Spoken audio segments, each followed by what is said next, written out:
크리스마스 캐럴, 찰스 디킨스 글, 리사 아이사토 그림, 류경이 옮김, 주니어 김영사. 말리는 죽었다. 우선 이 말부터 해두겠다. 이 점에 대해서는 의심의 여지가 없다. 목사와 교회석이, 장의사, 상주가 매장 증명서에 서명했으니까. 스크루지도 서명했단 소리다. 스크루지라는 이름은 그가 손대는 일이 무엇이든 런던 증권거래소에서 효력을 가진다. 그랬다. 늙은 말리는 문에 박는 대모처럼 죽었다. 하지만 알아주시길, 문에 박는 대목과 말리의 죽음 사이에 무슨 특별한 관계가 있다는 걸 아는 체 하려는 건 아니다. 내 말은 철물점에서 파는 물건 중에서 죽음과 가장 긴밀한 건 관에 박는 대못이라는 거다. 아무튼 이 비유에는 우리 조상의 지혜가 담겨 있으니 내 불손한 손으로 그 지혜를 망가뜨리지 않겠다. 나라꼴이 엉망이 될 수도 있으니까. 그러니 다시 한번 강조해도 양해해 주길 바란다. 말리는 문에 박는 대모처럼 확실하게 죽었다. 스크루지가 말리의 죽음을 알았느냐고? 물론이다. 어떻게 모를 수 있겠는가? 스크루지와 말리는 얼마나 오래됐는지도 모를 만큼 오래전부터 동업자였다. 스크루지는 말리의 유일한 유언 집행자이자 유일한 유산 관리인이었으며 유일한 유산 상속인, 유일한 유산 수령인, 유일한 친구, 게다가 유일한 조문객이었다. 스크루지는 이 가슴 아픈 일을 마음에 두지 않았을 뿐만 아니라 장례식 당일까지도 탁월한 사업가로서 확실하게 이윤을 남기며 엄숙히 장례식을 치렀다. 말리의 장례식 이야기를 하다 보니 처음 했던 말이 생각난다. 말리가 죽었다는 사실에는 의심의 여지가 없다. 그렇지 않으면 지금부터 하려는 이야기에 놀라운 점은 하나도 없을 테니까. 만약 연극 햄릿이 시작하기 전 햄릿의 아버지가 죽었다는 사실을 완벽하게 믿지 않으면서 그 아버지가 한밤중에 새바람을 맞으며 성곽위를 배회하고 있다는 내용은 어느 중년 신사가 어둑하고 스산한 바람이 부는 장소, 이를테면 세인트폴 대성당 교회 묘지 같은 곳에서 불쑥 나타나 소심한 자기 아들을 말 그대로 소스라치게 놀래는 이야기와 무엇이 다르겠는가. 스크루지는 옛 친구 말리의 이름을 결코 지우지 않았다. 몇 년이 지나도 그 이름은 사무실 문에 버젓이 걸려 있었다. 스크루지와 말리. 회사는 여전히 이렇게 불렸다. 처음 거래하는 사람들은 스크루지를 스크루지라고 부르기도 하고 말리라고 부르기도 했다. 하지만 스크루지는 두 이름에 모두 응답했다. 그에게는 어떤 이름이든 똑같았다. 아무튼 스크루지는 맷돌 손잡이로 움켜진 소나기처럼 악착 같은 짠돌이 중에 짠돌이었다. 스크루지. 쥐어짜고 비틀고 움켜쥐고 긁어모으고 한 번 잡으면 절대 놓지 않는 탐욕스럽고 죄 많은 늙은이. 어떤 쇠붙이로도 작은 불꽃 하나 못 일으키는 부싯돌처럼 모질고 냉정했으며 꽉 담은 굴딱지처럼 음험하고 고독했다. 내면에 가득한 냉기는 늙은 얼굴을 더욱 얼어붙게 했다. 뾰족한 코는 더 뾰족해지고 뺨은 쪼글쪼글 오그라지고 걸음걸이는 뻣뻣해지고 벌겋게 충혈된 눈과 검푸른 입술, 귀에 거슬리는 목소리는 심술궂어 보이게 했다. 머리와 눈썹, 철사처럼 뾰족한 턱에는 희끗하게 서리가 내려앉아 있었다. 스크루지는 언제나 침울한 기운을 퍼뜨리면서 삼복더위에도 사무실을 얼어붙게 만들었고 크리스마스 때조차 단 1도라도 온기로 녹여주는 법이 없었다. 바깥이 덥든 춥든 스크루지에게는 아무런 영향이 없었다. 어떤 온기도 따뜻하게 해주지 못했고 어떤 한기도 춥게 만들지 못했다.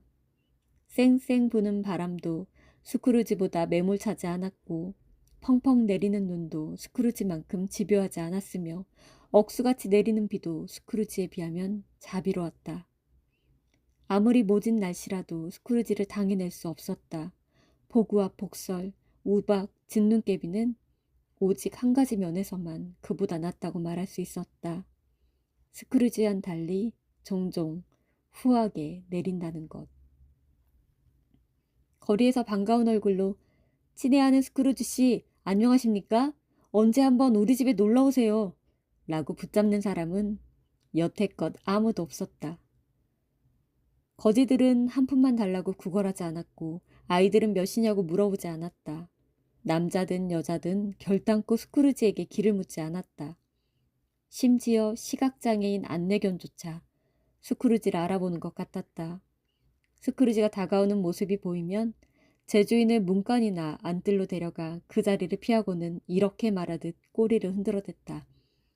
저런 기분 나쁜 눈을 갖느니 차라리 안 보는 편이 낫겠어요, 주인님.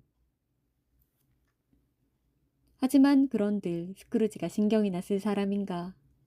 그런 대접은 오히려 바라는 바였다. 복잡한 인생길을 걸어갈 때 인간적인 동정심 따위와 거리를 두는 것이야말로 스크루지가 보기에는 세상 물정을 좀 아는 사람들이 가진 멋진 삶의 태도였다. 그날은 한 해 중 가장 좋은 날이라는 크리스마스 이브였다. 스크루지는 사무실에 앉아 바쁘게 일하고 있었다. 사르레는 주위로 으스스하고 안개까지 자욱한 날이었다. 바깥 골목에서 숨을 몰아쉬고 몸을 녹이려 가슴에 두 손을 비벼대고 발을 동동 구르며 오가는 행인들 소리가 들렸다. 시내 곳곳의 시계가 막 3시를 지난 참이었지만 꽤 어두웠다. 실은 온종일 어두침침한 상태였다. 이웃 사무실 창문에서는 촛불이 손에 잡힐 듯한 갈색 공기 속에서 불그스레한 얼룩처럼 아른거렸다. 안개가 온갖 틈새와 열쇠 구멍으로 스며들었다. 어찌나 자욱한지 좁디 좁은 골목 건너편 건물들이 헛개비처럼 보였다. 우중충한 구름이 세상을 흐릿하게 덮어버리는 광경을 보고 있노라면 자연의 신이 가까운 곳에서 엄청난 꿍꿍이를 벌이고 있다는 공상을 품을 만도 했다. 스크루지는 사무실 문을 열어두고 있었는데 직원을 감시하기 위해서였다. 직원은 물탱크처럼 음침하고 작은 골방에서 편지를 베껴 쓰고 있었다. 스크루지 방의 난로불도 시들했지만 직원 방의 난로불은 훨씬 더 시들해서 석탄이 고작 한 덩이만 타고 있는 것 같았다. 하지만 스크루지가 석탄통을 자기 방에 보관하고 있어서 석탄을 더 넣을 수 없었다. 게다가 석탄을 가지러 부삽을 들고 갈 때면 스크루지는 어김없이 다른 직원을 뽑아야겠다고 이죽거리곤 했다. 직원은 흰색 털목도리를 두르고 촛불에 몸을 녹이려 했었지만 그다지 상상력이 풍부한 사람은 아니라 별 소용이 없었다. 삼촌, 메리 크리스마스. 신의 가호가 함께하길 바라요. 그때 누군가 명랑한 목소리로 외쳤다. 스크루지의 조카였다. 어찌나 재빠른 인사를 건네며 이미 곁에 와 있었다. 쳇, 사기야 사기. 안개와 추위를 뚫고 서둘러 오느라 스크루지의 조카는 온몸이 달아올라 있었다. 잘생긴 얼굴은 상기되어 있었고 눈은 반짝거렸으며 숨을 쉴 때마다 하얀 입김이 뿜어나왔다. 크리스마스가 사기라니요, 삼촌. 설마 진심은 아니겠지요? 진심이다. 메리 크리스마스라니. 대체 무슨 자격으로 즐거워하는 거냐? 네가 즐거울 이유가 어디 있어, 가난뱅이 주제에. 그렇다면 삼촌은 무슨 자격으로 그렇게 찌푸리고 계세요? 언짢아 할 이유가 어디 있고요? 엄청 부자시잖아요.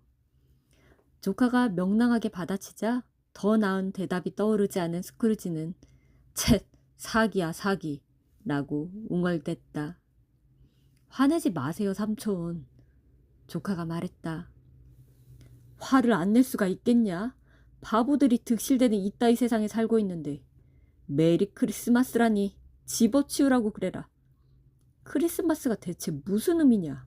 들어오는 돈은 없는데 나갈 돈은 산더미고 나이 1살 더 먹었다는 사실이나 깨닫고 1년 12달 내내 맞추며 살던 장부의 모든 항목이 결국 적자라는 사실을 알게 되는 시기일 뿐인데 만약 내 뜻대로 할 수 있다면 메리 크리스마스라고 떠벌리며 다니는 멍청이들을 모조리 푸딩과 함께 끓인 다음 심장에 호랑 가시나무 말뚝을 박아 파묻어 버릴 테다. 아무렴 그렇고 말고. 삼촌, 조카가 애원하듯 말렸다. 조카야, 너는 네 방식대로 크리스마스를 지내라. 나는 내 방식대로 지낼 테니까. 스크루지가 냉정하게 대꾸했다. 크리스마스를 지내신다고요? 하지만 여태 한 번도 크리스마스를 지내신 적 없잖아요. 그럼 그냥 내버려둬. 네 녀석에게는 크리스마스가 큰 이득이었나 보다. 그동안 이득을 펑 많이 본 모양이야. 세상에는 돈으로 환산할 수 없지만 가치 있는 일들이 있죠. 특히 크리스마스가 그래요. 저는 크리스마스가 돌아오면 늘 좋은 시간이라는 생각이 들어요. 그 성스러운 이름과 기원에서 생겨나는 존경심은 별개로 두고요. 친절과 자비를 베풀고 용서하고 즐거움을 나누는 시간이잖아요. 누구든 꽉 닫힌 마음을 활짝 여는 때, 자기보다 못한 사람을 나와 다른 길로 가야 하는 별종으로 여기지 않고 무덤까지 함께 가는 길동무로 여기는 유일한 때죠. 그러니 삼촌, 제 호주머니에 금화나 은하 몇 잎이 생기지 않는다 해도 크리스마스는 언제나 저를 행복하게 해주었고 앞으로도 그럴 거라고 믿어요. 그러니 기원할 거예요. 크리스마스에도 신의 축복이 함께하기를. 골방에 있던 직원은 자신도 모르게 박수를 쳤다. 하지만 곧바로 자신이 실수했다는 걸 깨닫고는 난로불을 뒤적이다가 힘없이 남아있던 마지막 불꽃마저 꺼뜨리고 말았다. 그쪽에서 한 번 더 다른 소리가 들리기만 해보게. 일자리를 잃은 채 크리스마스를 보내게 될 테니. 스크루지는 엄포를 놓고 조카를 돌아보며 말했다. 조카님, 그렇게 유능한 연설가인 줄 미처 몰랐습니다. 그 말솜씨로 왜 의회에 진출 안 하시나 모르겠네요. 화내지 마세요, 삼촌. 그러지 마시고 내일 저희 집에 오셔서 저녁 식사를 함께 해요. 스크루지는 보러 가겠다고 대답했다. 정말로 그렇게 말했다. 하지만 뒷말이 더 있었다. 그 전에 네가 나락으로 굴러떨어지는 꼴을 보고 나서. 왜 그렇게 말씀하세요? 도대체 왜요? 조카가 소리쳤다. 너 결혼은 왜 한 거냐? 스크루지가 물었다. 사랑에 빠졌으니까 했죠. 사랑에 빠졌으니까라고? 스크루지는 사랑이 세상에서 메리 크리스마스보다 더 웃기는 말이라는 듯 이죽거렸다. 그만 가거라. 아니 삼촌, 제가 결혼하기 전에도 절 보러 오신 적 없잖아요. 이제 와서 그걸 핑계로 삼으시는 이유가 뭐죠? 가라고. 저는 삼촌한테 원하는 것도 부탁드릴 것도 없어요. 우리도 좀 사이좋게 지낼 수 없나요? 가라니까. 이렇게까지 단호하시니 정말 마음이 아파요. 그동안 제가 삼촌과 맞서서 다툰 적은 없었잖아요. 오늘은 크리스마스를 기념해서 삼촌을 초대하려던 것뿐이고, 어쨌든 저는 끝까지 크리스마스 기분을 느낄 거예요. 그러니 메리 크리스마스. 어서 가라. 스크루지가 대꾸했다. 새해 복 많이 받으시고요. 가. 그런데도 조카는 언짢은 말 한마디 없이 사무실을 나와 문 밖에 잠깐 멈춰서서 직원에게 크리스마스 인사를 건넸다. 비록 추위에 떨고 있을지언정 마음만은 스크루지보다 더 따뜻한 직원은 진심 어린 화답 인사를 건넸다. 저기 또 한 명 있군. 인사를 엿들은 스크루지가 중얼댔다. 일주일에 고작 15실링을 벌어 가족을 먹여 살리는 주제에 메리 크리스마스라고 떠들어대는 꼴이라니. 아무래도 베들럼 정신병원에 가게 되겠어. 이 정신 나간 직원은 스크루지의 조카를 내보낸 뒤 다른 방문객을 사무실에 들였다. 풍채 좋은 신사 둘이었는데 이미 중절모를 벗고 스크루지의 방까지 들어와 있었다. 손에 장보와 서류 뭉치를 든 신사들이 스크루지에게 고개 숙여 인사했다. 이곳이 스크루지와 말리 사무실인가요? 혹시 지금 뵙는 분이 스크루지 씨인가요? 말리 씨인가요? 두 신사 중 한 명이 장부를 들여다보며 물었다. 말리는 7년 전에 죽었소. 7년 전 바로 오늘 밤의 말이오. 아직 살아계신 동업자님께서 관대한 말리 씨의 뜻을 이어주실 거라 의심치 않습니다. 신사가 신분증을 건네며 말했다. 그 말은 사실이었다. 스크루지와 말리는 비슷한 면이 많았으니까. 스크루지는 관대하다라는 불길한 말에 얼굴을 찌푸리고 고개를 가로저으며 신분증을 돌려주었다. 신사는 펜을 들며 말했다. 스크루지 씨, 한 해 중 가장 기쁜 이때 가난하고 궁핍한 사람들에게 작은 자선이라도 베푸는 일은 그 어느 때보다 가치 있답니다. 수천 명의 이웃들은 생필품이 모자라고 수십만의 이웃들은 쉴 곳조차 부족한 형편입니다. 감옥이 다 없어졌답니까? 스크루지가 물었다. 감옥이야 많지요. 펜을 다시 내려놓으며 신사가 대답했다. 그럼 빈민 구호소는 여전히 운영하고 있을 텐데요. 그렇기는 합니다만 운영 중이 아니라고 말하고 싶은 심정입니다. 강제노동형벌과 빈민구제법이 제대로 돌아간다는 소리겠죠? 스크루지가 다그치듯 물었다. 물론입니다, 사장님. 하하, 처음에 당신이 한 말을 듣고 그런 유익한 사업들이 중단된 게 아닌가 걱정했지 뭡니까? 이제 안심이요. 그것만으로는 어려운 이웃들에게 몸과 마음을 다하는 기독교인의 사랑을 충분히 베풀기 어렵습니다. 그래서 몇몇이 나서 고기와 음료, 땔감을 마련할 기부금을 모으기로 했지요. 가난을 더욱 뼈저리게 실감하고 풍요로운 분은 한껏 드러나는 시기가 바로 이맘때이기 때문입니다. 사장님께서 뭘 기부하신다고 적을까요? 아무것도 적을 필요 없소. 익명을 원하십니까? 날 좀 내버려 두시오. 신사 양반들 뭘 원하는지 물으니 대답하는 겁니다. 나는 크리스마스를 즐겁게 지내고 싶은 생각이 없소. 게으른 사람들을 기쁘게 해줄 여유도 없고 난 이미 아까 말한 시설들을 지원하고 있어. 그것만으로 충분하지. 그러니 힘든 사람들은 그리로 가라고 하시오. 거기에 갈 수 없는 사람도 많습니다. 그런 곳에 가느니 차라리 죽는 편을 택하겠다고도 하고요. 차라리 죽겠다면 그 편이 더 나을 거요. 남아도는 인구가 줄어들 테니. 게다가 미안하지만 나는 그런 일은 잘 모르오. 아실 텐데요. 신사가 말했다. 내 알 바 아니오. 스크루지가 받아쳤다. 제 일이나 잘하면 되지.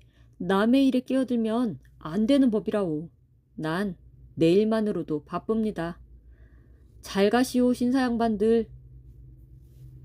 아무리 설명해봤자 소용없음을 깨달은 신사들이 물러났다. 스크루지는 으쓱해하며 평소보다 흐뭇한 기분으로 하던 일을 다시 했다. 그 사이 안개와 어둠이 짙어졌다.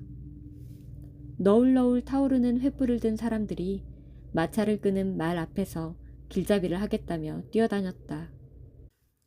고딕양식 창문 너머로 스크루지를 교활하게 엿보던 둔탁하고 낡은 종이 달린 교회 첨탑도 어느새 보이지 않았다.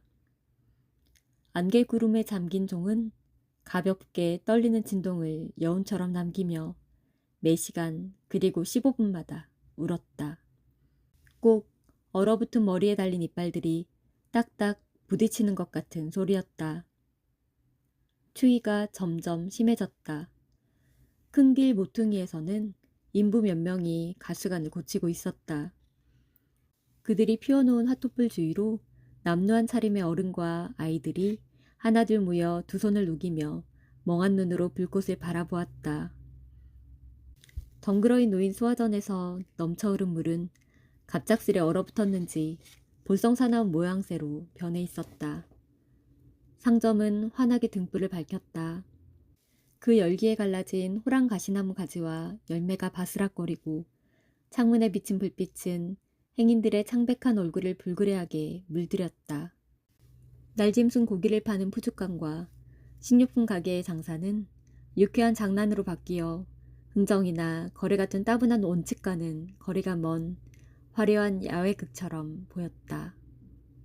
웅장한 저택에서는 시장이 요리사 50명과 집사들에게 자신의 품위에 맞춰 완벽한 크리스마스를 준비하라는 지시를 내리고 있었다.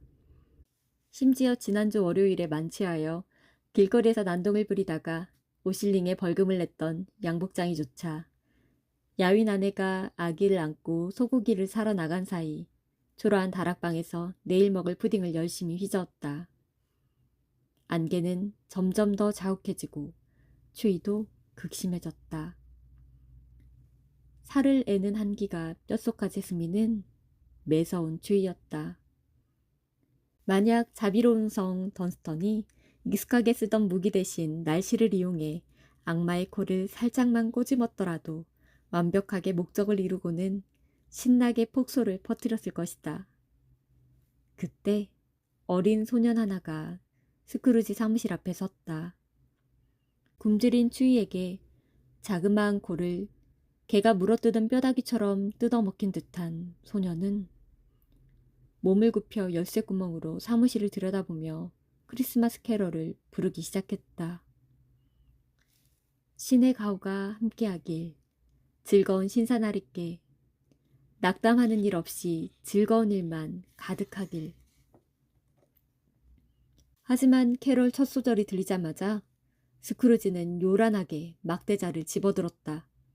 노래하던 소녀는 안개와 안개보다 더 얼어붙은 추위 속에 열쇠구멍을 남겨두고 혼비백산하여 주랭랑 쳤다.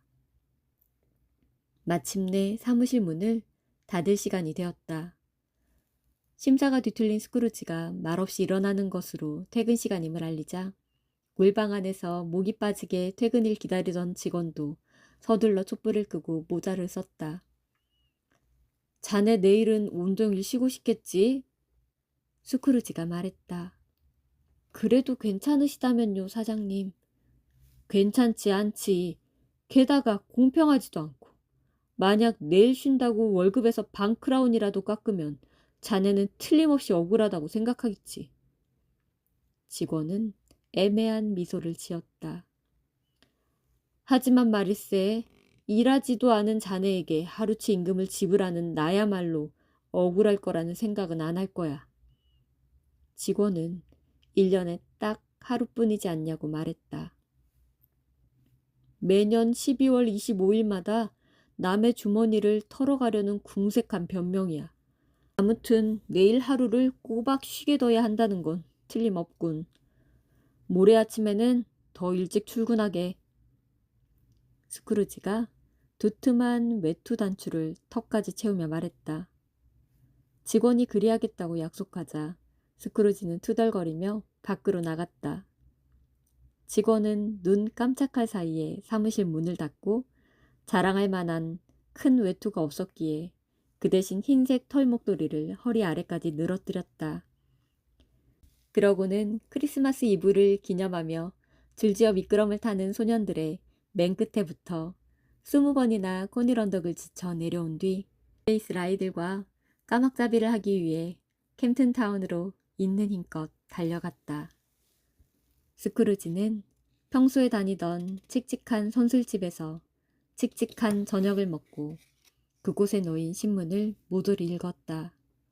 그러고도 남은 저녁은 통장을 살피며 무료함을 달랜 뒤에야 잠을 청하러 집으로 향했다.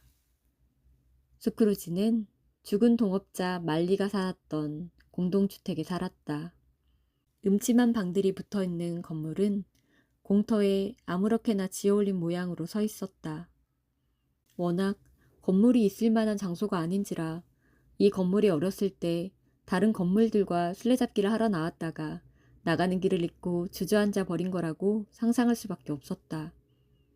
공동주택은 낡을 만큼 낡은 데다 황량하기까지 했다. 스크루지 말고는 아무도 살지 않았으며 다른 방들은 모두 사무실로만 쓰이고 있었다. 앞마당이 어찌나 어두운지 돌멩이 하나까지도 꿰고 있는 스크루지조차 두 손으로 더듬어 겨우 나아갈 정도였다. 시커멓고 낡은 현관에는 꼭 날씨의 요정이 문턱에 앉아 애절한 생각에 젖은 양 안개와 서리가 빽빽하게 드리워져 있었다. 사실 현관문 두드리는 쇠고리는 유독 끄다는 것 말고 특별할 게 전혀 없었다. 스크루지는 그 집에 사는 동안 낮이건 밤이건 같은 쇠고리를 보아온 터였다. 게다가 조금 과하게 표현해서 스크루지는 자치단체위원, 시의회의원, 조합원 등 런던에 사는 그 누구만큼이나 상상력이 부족한 사람이었다. 7년 전에 죽은 동업자 말리에 대해서는 그날 오후 사무실에서 언급했던 것 말고 단 한 번도 떠올린 적이 없었다는 점도 염두에 두어야 한다. 그러니 누구라도 가능하다면 부디 내게 설명해 주길 바란다. 스크루지가 자물쇠의 열쇠를 꽂는 순간 대체 왜 문고리가 갑자기 말리의 얼굴처럼 보였는지를. 말리의 얼굴이었다. 마당의 다른 것들처럼 그림자에 묻히지 않고 어두컴컴한 지하실에 둔 상한 바닷가재처럼 음산한 빛이 감돌았다. 화나거나 흉악해 보이진 않았다. 유령 같은 이마에 유령 같은 안경을 걸치고선 살아생전에 그랬듯 스크루지를 바라보고 있었다. 머리카락은 입김이나 열기에 날렸는지 이상하게 엉클어져 있었고 크게 뜬 눈은 조금도 움직이지 않았다. 거기에 검푸른 얼굴빛이 더해져 소름 끼치는 분위기를 자아냈다. 하지만 그런 무시무시함은 얼굴의 일부라기보다는 그와는 무관하게 그리고 스스로도 어쩔 수 없는 것처럼 보였다. 뚫어지게 바라보는 사이 얼굴은 다시 원래의 문고리로 돌아왔다. 스크루지가 깜짝 놀라지 않았다거나 한 번도 경험한 적 없는 피가 얼어붙는 오싹함을 느끼지 못했다고 하면 거짓말일 것이다. 하지만 스크루지는 엉겁결에 놓였던 열쇠를 다시 쥐어 단호하게 돌린 뒤 집 안으로 들어가 촛불을 켰다. 사실 문을 닫기 전에 머뭇거리기는 했다. 그리고 따아내린 말리의 머리꽁지가 삐져나와 있진 않을까 조심스레 문 뒤쪽을 살피기도 했다. 하지만 문 뒤에는 문고리를 단단히 고정하는 나사문 말고는 아무것도 없었다. 그래야 스크루지는 흥, 참 하면서 문을 쾅 닫았다. 문 닫는 소리가 천둥소리처럼 온 집안에 울려 퍼졌다.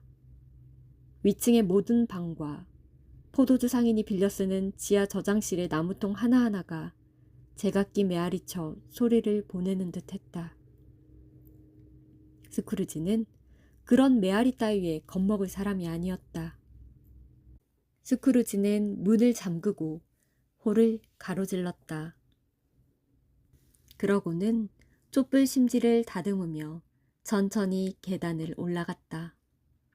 뿐이라면 오래됐어도 끄떡없는 이 계단을 두고 육두마차도 올라갈 법하다라거나 새로 만든 악법의 느슨한 허점을 통과하는 것 같다라고 애매하게 표현했을지도 모르겠다. 하지만 나는 장내용 마차를 가로로 놓아도 수월하게 올라갔을 거라고 말하고 싶다. 계단은 마차의 가로대를 벽 쪽으로 마차 문을 난간으로 향하게 하고도 오를 수 있을 만큼 폭넓고 넉넉했다. 스크루지가 어둠 속에서 장내용 마차가 지나가는 광경을 본 것 같다고 착각한 까닭도 바로 그 때문이었으리라. 밖에 있는 대여섯 개의 가스등 불빛으로도 제대로 비추기에는 부족했으니 양초 하나만으로는 얼마나 얻었을지 짐작이 갈 것이다. 스크루지는 그런 것쯤은 전혀 신경 쓰지 않으며 위층으로 올라갔다. 어두울수록 돈이 적게 드는 법이니 오히려 좋았다. 다만 육중한 방문을 닫기 전에 다른 방들이 아무 이상이 없는지 샅샅이 살펴보았다. 아까 본 말리의 얼굴이 자꾸 떠올라서 그냥 들어갈 수는 없었다. 거실, 침실, 창고용 방 모두 변함없었다. 탁자와 소파 밑에는 아무도 없었다. 벽난로에서는 불꽃이 희미하게 일렁이고 숟가락과 커다란 대야도 언제나처럼 제자리에. 감기 기운을 떨치기 위해 끓인 오트밀 죽냄비도 벽난로 실렁에 얹어둔 그대로였다. 침대 및 벽장 속 수상쩍은 모양새로 걸려있는 잠옷 안에도 누군가가 숨어있지 않았다. 창고용 방도 평소와 똑같았다. 녹슨 벽난로 울타리와 낡은 구두, 생선 담는 바구니 2개, 산발이 세면대, 부지깽이 하나까지 그대로였다. 스크루지는 흡족한 얼굴로 문을 닫은 뒤 평소와 다르게 문을 이중으로 걸어 잠갔다. 그렇게 만일의 사태까지 대비하고 나서야 스크루지는 넥타이를 푼 다음에 잠옷으로 갈아입고 슬리퍼를 신은 뒤 취침용 모자를 썼다. 그러고는 죽을 먹으려고 벽난로 앞에 앉았다. 정말이지 참 시들시들한 불이었다. 이토록 혹독하게 추운 밤에는 있으나 마나일 만큼. 스크루지는 벽난로에 바짝 다가가 알을 품듯 웅크린 자세로 앉았다. 한 줌뿐인 연료에서 조금이나마 온기를 느끼려면 그래야 했다. 오래전 네덜란드 상인이 만든 낡은 벽난로에는 성서 속 내용을 그린 진기한 네덜란드산 타일이 빙 둘러 있었다. 카인과 아벨, 파라오의 딸들, 시바의 여왕, 깃털 같은 구름을 타고 하늘에서 내려오는 천사들, 아브라함과 벨사살왕, 버터그릇처럼 생긴 배를 타고 바다로 떠나는 사도들 등 수많은 인물이 스크루지의 눈길을 사로잡았다. 그런데 느닷없이 7년 전에 죽은 말리의 얼굴이 고대 예언자의 지팡이처럼 나타나더니 모든 것을 집어삼켰다. 만약 매끄러운 타일 하나하나가 텅 빈 백지 상태라서 스크루지의 흐트러진 생각 조각들을 그려낼 수 있었다면 아마 모든 타일이 말리의 얼굴로 가득 찼을 것이다. 사기야, 사기. 스크루지는 중얼거리면서 방을 서성거렸다. 그렇게 방 안을 몇 바퀴 돌고 난 뒤 스크루지는 다시 앉았다. 의자에 머리를 젖혀 기대려는데 우연찮게 그의 눈길이 방에 매달린 종에 닿았다. 지금은 잊어버린 어떤 이유로 건물 꼭대기층 방과 연락할 때 쓰던 것이었다. 그런데 소스라치게 놀랍고 기이한 데다가 말로 표현할 수 없을 만큼 두렵게도 벼랑간 종이 흔들리기 시작했다. 처음에는 아주 살살 흔들려서 소리가 거의 나지 않았다. 하지만 이내 시끄러워지더니 급기야 집안에 있는 모든 종이 울려댔다. 실제로는 고작 30초 혹은 1분 정도 울렸을 테지만 1시간은 좋게 지난 것처럼 여겨졌다. 종들은 울리기 시작했을 때처럼 일제히 멈췄다.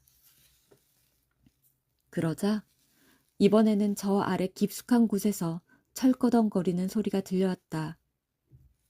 포도주 상인이 쓰는 지하 저장술 술통 위에서 누군가가 육중한 쇠사슬을 질질 끄는 듯한 소리였다.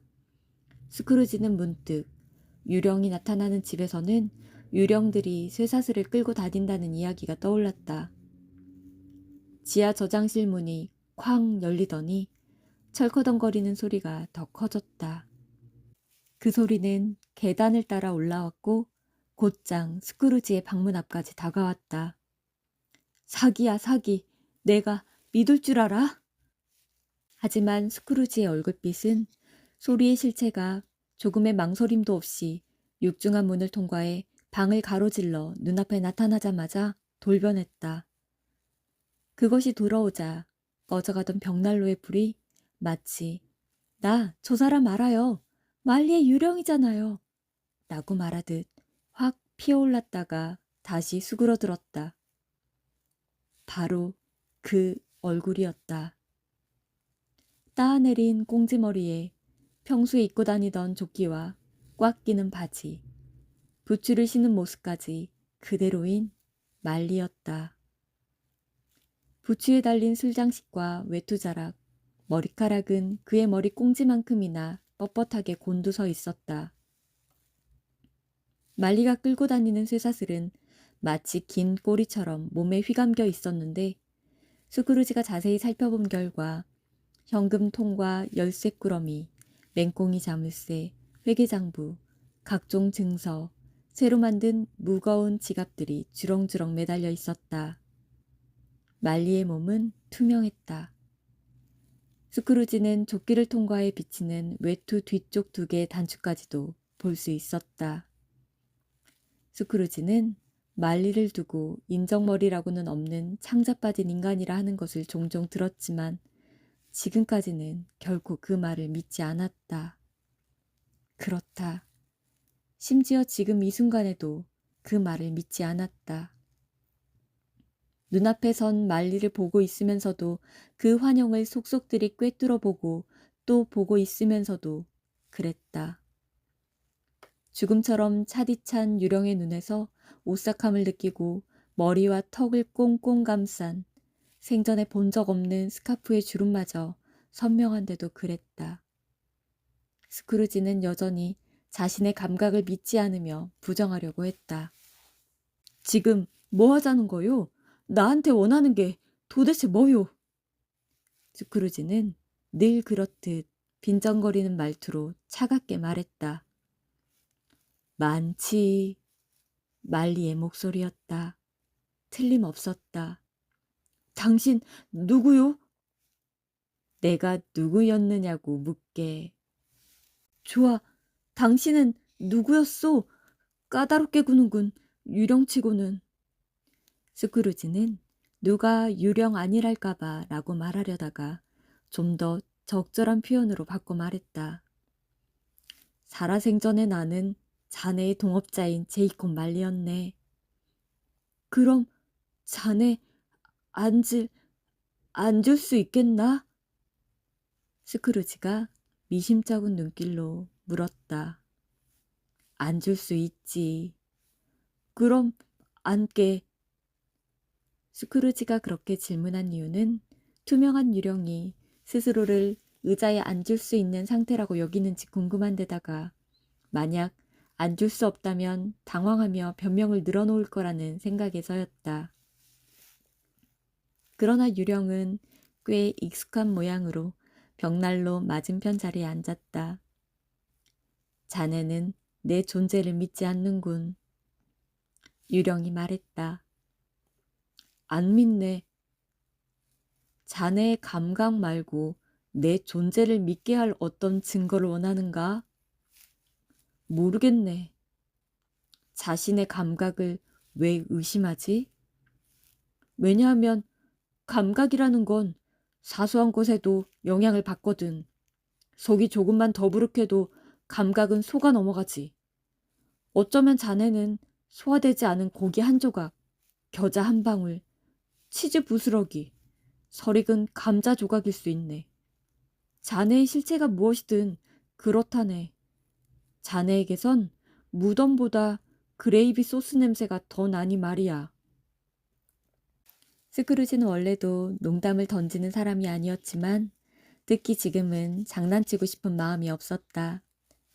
사실은 유령의 목소리가 뼛속까지 덜덜 떨리게 만드는 탓에 다른 데로 주의를 돌려 공포심을 누그러뜨려 보고자 애써 말장난을 쳐본 것이었다. 자신을 뚫어져라 응시하는 눈을 아주 잠깐 가만히 보고만 있어도 미쳐버릴 것 같았다. 게다가 유령이 내뿜는 지옥 같은 기운 역시 대단히 무시무시했다. 스크루지가 직접 확인할 수 있는 것은 아니지만 분명 그랬다. 유령은 꼼짝도 하지 않았지만 머리카락과 부츠의 장식술이 오븐에서 나오는 수증기에 날리듯 들썩거렸다. 자네, 이 이쑤시개 보이나? 스크루지는 조금 전과 같은 이유에서 다시 질문을 던졌다. 잠시라도 좋으니 유령의 섬뜩한 시선을 다른 곳으로 돌리고 싶었다. 보이네. 유령이 대답했다. 이쪽을 보고 있지 않잖아. 스크루지가 말했다. 하지만 보이네. 보지 않아도 보여. 좋아. 그렇다면 이 이쑤시개를 삼키고 여생을 내가 만들어낸 악귀들에게 시달리며 살 수밖에. 분명히 말하겠네. 이건 사기야, 사기. 그 말이 끝나자마자 유령은 비명을 내지르며 벌떡 일어나 쇠사슬을 마구 흔들었다. 온몸이 끔찍하고 비참해지는 소리에 스크루지는 정신을 잃고 굴러떨어지지 않으려 의자를 꽉 붙잡았다. 하지만 그건 아무것도 아니었다. 방 안이 너무 덥다는 듯 유령이 머리와 턱을 둘러싸맨 스카프를 벗어 던졌을 때, 그래서 유령의 아래턱이 가슴팍까지 덜컹 떨어져 내렸을 때 스크루지가 느낀 공포는 얼마나 컸던지. 스크루지는 무릎을 털썩 꿇고 얼굴 앞에 두 손을 모아 움켜쥐었다. 제발 살려주시오. 무시무시한 유령님, 왜 나를 괴롭히는 겁니까? 이런 새 속에 찌든 인간 같으니라고 나의 존재를 믿겠는가, 믿지 않겠는가? 믿겠네. 아, 믿고 말고. 그런데 유령인 자네가 왜 땅 위를 어슬렁거리고 있는 건가? 날 찾아온 이유는 무엇이고? 사람이라면 누구든 제 영혼을 내보내 주변 사람들 사이를 돌아다니게 하고 멀리까지 나다니게도 해줘야 해. 그런데 생전에 그러지 않았던 영혼은 죽은 뒤에 반드시 그 일을 해야 한다네. 온 세상을 방황하고 다녀야 하는 운명인 거지. 아, 비통한 내 신세. 살아있으면 함께 할 수 있었던 일들, 함께 누렸을 행복을 저 지켜만 봐야 하다니. 유령은 다시 한번 비명을 내지르고는 쇠사슬을 흔들며 그림자처럼 으스스한 두 손을 꽉 움켜쥐었다. 자네를 얼맨 그 쇠사슬은 뭔지 말해주겠나? 스크루지가 벌벌 떨며 물었다. 이건 살아생전에 내가 만든 쇠사슬이라네. 한 고리 한 고리, 한 뼘 한 뼘 모두 내가 만들었지. 내 의지로 몸에 둘렀고 내 의지로 걸친 것이네. 자네 눈에는 이 모습이 이상한가? 스크루지의 몸이 점점 더 떨렸다. 아니면 자네가 걸친 쇠사슬이 얼마나 무겁고 긴지 알고 싶은 건가? 자네의 것은 7년 전 크리스마스 이브 때 이미 내 것만큼 충분히 무겁고 길었네. 그 후로도 계속 공들여왔으니 지금쯤 엄청 묵직할 거야. 스크루지는 제 몸에 정말로 100미터쯤 되는 쇠사슬이 감겨 있는가 싶어 발밑을 흘끗 내려다 봤다. 하지만 아무것도 보이지 않았다. 제이콥, 옛 친구, 제이콥 말리. 제발 더 말해주게. 위안이 될 만한 말을 좀 해달란 말이야. 제이콥. 스크루지가 애원하듯 말했다. 내가 해줄 위안은 없네. 그건 다른 세계에서나 오는 법이야. 에버니저 스크루지. 다른 부류의 전령이 다른 부류의 사람들에게 해주는 거지. 나는 내가 무엇을 할 수 있는지조차 말할 수 없어. 내게 허락된 것은 아주 적어. 어디에서도 쉴 수 없고 머무를 수 없고 머뭇거릴 수 없네. 내 영혼은 사무실을 벗어난 적이 없었어. 내 말 잘 듣게. 살아생전 그 토굴 같은 환전 사무실의 좁은 울타리를 벗어나 다닌 적이 없었다는 말이야. 그래서 내 앞에 이토록 피곤한 여정만 남은 거라네. 생각에 잠길 때면 바지 주머니에 두 손을 넣는 것이 스크루지의 버릇이었다. 바로 지금 스크루지는 유령의 말을 곱씹으면서 손을 넣고 있었다. 하지만 내리깐 시선을 올리거나 꿇은 무릎을 펴지는 않았다. 자네는 그걸 깨닫기까지 아주 느긋하게 군 모양이군, 제이콥. 스크루지가 겸손함과 공손함을 담았지만 사무적인 태도로 말했다. 느긋했다고? 유령이 되받았다. 죽은 지 7년이나 됐자는가. 그동안 줄곧 떠돌아다녔다는 건가? 스크루지가 중얼거리듯 말했다. 그렇다네. 안식도 마음의 평화도 없었어. 끝없는 회한의 고통뿐이었다네. 속도는 빠른 편인가? 바람을 날개 삼아 타고 다니지.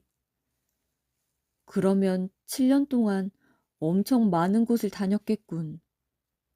스크루지의 말을 들은 유령이 다시 비명을 내질렀다. 귀 죽은 듯 고요한 밤의 정막 속에서 쇠사슬 철컹이는 소리가 어찌나 끔찍하던지 누군가 소란죄로 신고해도 할 말이 없을 정도였다. 아, 붙잡히고 꽁꽁 묶이고 쇠사슬에 칭칭 감긴 몸. 불멸의 존재들이 이 세상을 위해 아무리 애쓴들 그 노력의 결실을 보기도 전에 저승으로 넘어가야 한다는 것을 모르는구나. 각자의 자리에서 그 일이 무엇일지라도 선하게 발휘되는 기독교 정신은 더욱 널리 쓰일 가능성에 비해 삶이 너무 짧다는 것을 모르는구나. 단 한 번뿐인 삶을 잘못 쓴 대가는 아무리 후회한들 결코 보상받을 수 없다는 것을 모르는구나. 아, 그게 나일 줄이야. 내가 바로 그랬어. 하지만 자네는 항상 훌륭한 사업가였네, 제이콥. 스크루지가 머뭇거리며 말했다. 그리고 동시에 같은 말로 자기 자신을 합리화했다. 사업이라고? 유령이 다시 한번 두 손을 움켜쥐며 외쳤다. 인류를 위한 사업을 해야 했어. 모두의 행복이 내 사업이어야 했다고. 자선, 자비, 관용, 선행, 이 모든 게 내 사업이어야 했단 말일세. 내가 한 거래는 한없이 크고 넓은 바다에 그저 한 방울 물에 불과했네. 유령은 해봤자 아무 쓸모도 없는 모든 후의 원인인 양 쇠사슬을 힘껏 뻗은 팔만큼 들어 올렸다가 바닥으로 털썩 내던졌다. 나는 1년의 시간 중에서 이맘때가 가장 괴롭다네. 왜 두 눈을 내리깔고서 이웃을 돌아보며 걷지 않았을까? 왜 두 눈을 들어 동방박사들을 가난한 집으로 안내해준 은총의 별을 올려다보지 않았을까? 그 별빛이 나를 인도할 만큼 가난한 집이 하나도 없었단 말일까? 유령의 탄식을 듣던 스크루지는 몹시 당황해서 다시 떨기 시작했다. 잘 듣게, 내게 주어진 시간이 거의 끝나가고 있네.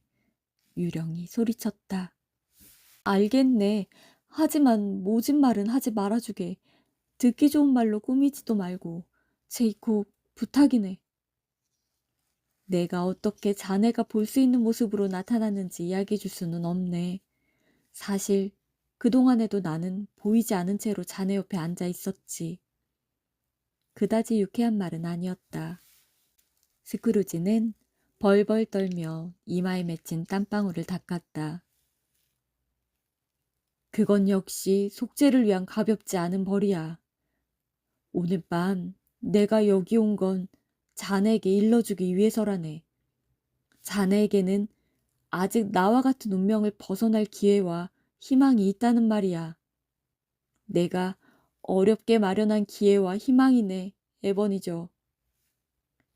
자네는 언제나 좋은 친구였지. 고맙네. 자네에게 새 유령이 찾아올 걸세. 그게 자네가 말한 기회이자 희망이란 말인가, 제이콥? 유령만큼 안색이 침울해진 스크루지가 더듬거리는 목소리로 따져 물었다. 그렇다네. 나는 그런 유령들을 안 만났으면 하는데 그 유령들이 찾아오지 않으면 자네는 내가 걸었던 길을 피할 수가 없어. 내일 새벽 종소리가 한시를 알리면 첫 번째 유령이 나타날 걸세. 제이콥, 한 번에 만나 단번에 일을 끝낼 수는 없을까? 스크루지가 넌지시 떠봤다. 두 번째 유령은 그 다음 날 같은 시각에 찾아올 걸세. 세 번째 유령은 다시 그 다음 날 12시를 알리는 종소리 중 마지막 소리 울림이 잦아들 때쯤 찾아올 거야. 나와는 이제 다시 볼 수 없을 걸세.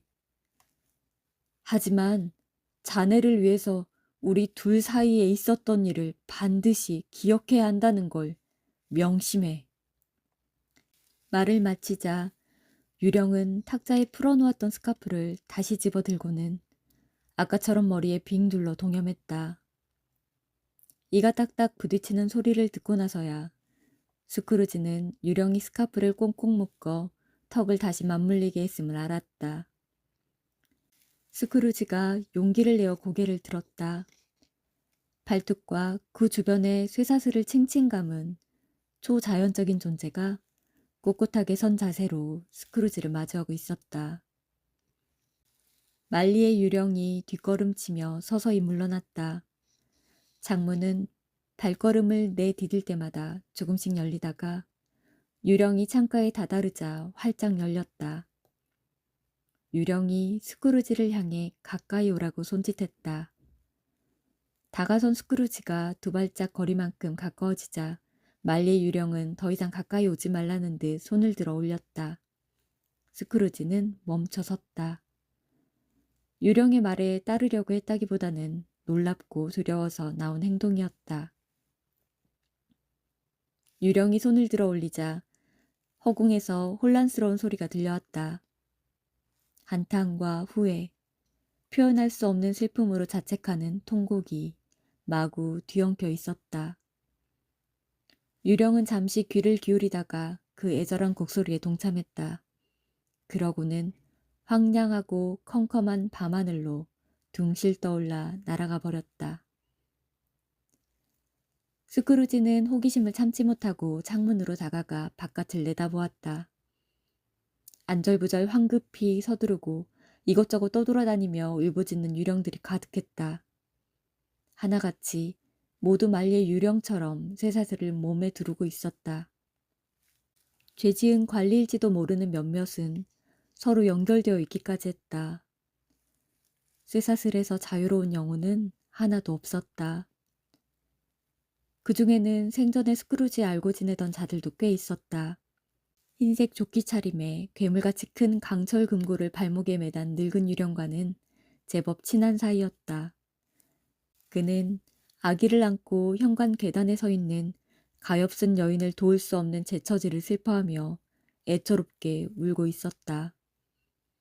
유령들이 겪는 비극은 분명 누군가를 돕고 싶어도 이제는 그럴 힘을 영영 잃어버렸다는 사실에 있었다. 이 유령들이 안개 속으로 사라졌는지 아니면 안개가 이들을 휘감았는지 스크루지는 알지 못했다. 그러나 유령들과 그들의 목소리는 서서히 사라졌고 깜깜한 밤은 어느새 스크루지가 걸어서 돌아왔을 때와 같은 모습이 되어 있었다. 스크루지는 창문을 닫고 유령이 들어왔던 방문을 살폈다. 제 손으로 잠갔을 때처럼 여전히 이중으로 잠겨 있고 빗장에도 손을 댄 흔적은 없었다. 그는 사기야 사기, 라고 말하려다가 더듬절해서 말을 삼켰다.